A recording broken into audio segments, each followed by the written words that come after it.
এই সেই হলুদ জামা পরে ওই মালটা কে রে? ওর দিকে তাকায় না দাদা, ওটা রিয়াজের আইটেম। রিয়াজের আইটি খালার পছন্দ আছে তো। যা মালটা আজ রাতে আমার বাগান বাড়িতে আসার ব্যবস্থা কর। কিন্তু দাদা রিয়াজ। যেটা বললাম সেটা কর। ঠিক আছে দাদা। কি বাবা তোমরা? ওই জাতুলি লাই। আমাদের তোমরা আমার নিজের বাচ্চারা তারা বলছি তারা আমার নিজের বাচ্চারা আমার ভেঙে দিল্লি চলে গেল। তো বাঁচাও। কি হলো চাচি, কান্না করছেন কেন? আমার নিজের বাচ্চারা আমার দুপুরকে দিল্লি চলে গেল। কারা? বেলের ভাই রাজু।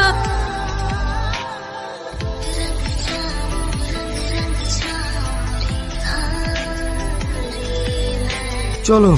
তোর এত বড় সাহস, তোকে আজ শেষ করে ফেলবো।